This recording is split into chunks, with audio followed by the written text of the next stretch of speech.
Praise the Lord. ஆண்டவராகிய இயேசு கிறிஸ்து நாமத்திலே உங்களை வாழ்த்துகிறேன்.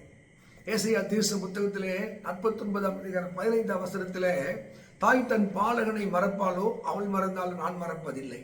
அந்த தாய் மறப்பதற்கு வாய்ப்பில்லை. அப்படி மறந்து போனால் கூட நான் மறப்பதில்லை. அப்ப தாய்க்கும் மேலானவராய் அவர் தன்னை நம்பினவர்களை அவர் கைவிடாதவராய், தாயை போல அவரை தேற்றுகிறவராய், அவர்களை அரவணைக்கிறவராய், தன்னுடைய அன்பை அவர் வெளிக்காட்டுகிறார். அவர் தாயினும் மேலாக.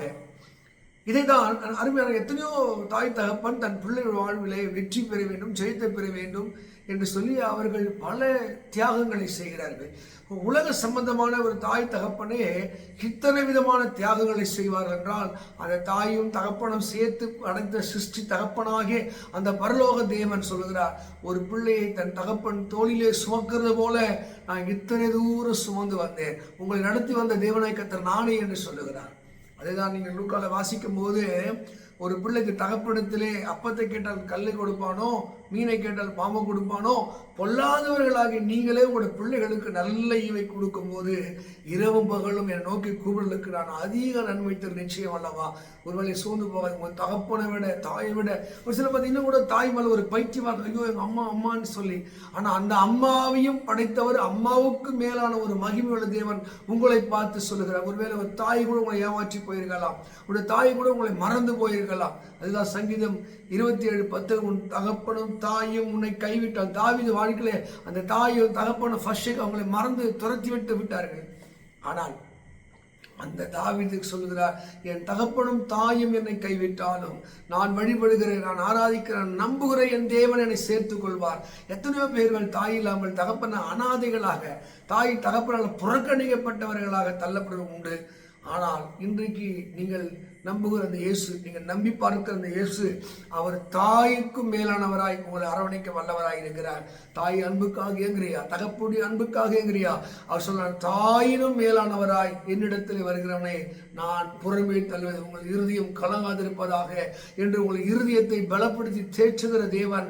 வருத்தப்பட்டு பார சுமக்கிறவர்கள் எல்லாரும் என்னிடத்திலே வாருங்கள், நான் உங்களுக்கு இளைப்பாறுதல் தருவேன் என்று சொன்னவர். அவர் எப்படிப்பட்டவர்? தாயினும் மேலானவராய். தாய் தன் பிள்ளையை மறந்து நான் மறப்பதில்லை.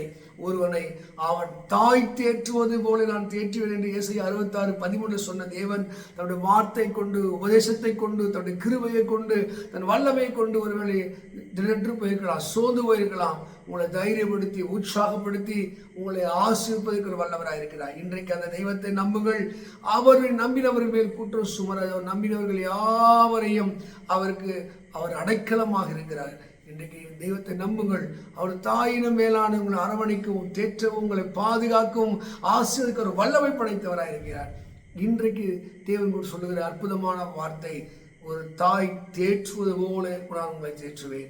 இதெல்லாம் நீங்கள் ஆறுதல் இல்லாமல் இருக்கீங்களோ, கண்ணீரோடு வாடுங்களோ, திட நம்பிக்கையை இழந்து போயிருக்கீங்களோ, இன்றைக்கு இயேசு நம்பி பாருங்கள், பிரசனத்தை உணர்ந்து பாருங்கள். அவர் அழாதே என்று உங்களை தேற்றுவார், கலங்காதே என்று உங்களை தேற்றுவார், நான் இருக்கிறேன் என்று சொல்லுவார். யாக்கோபே, இஸ்ரவேல் என்னாலே மறக்கப்படுவதில்லை என்று நீங்கள் ஏசாயா 44:21 சொல்லி பாருங்கள். நான் உன்னை சிருஷ்டித்தவர், நான் உன்னை உருவாக்கினவர், நீ என்னால் மறக்கப்படுவதில்லை.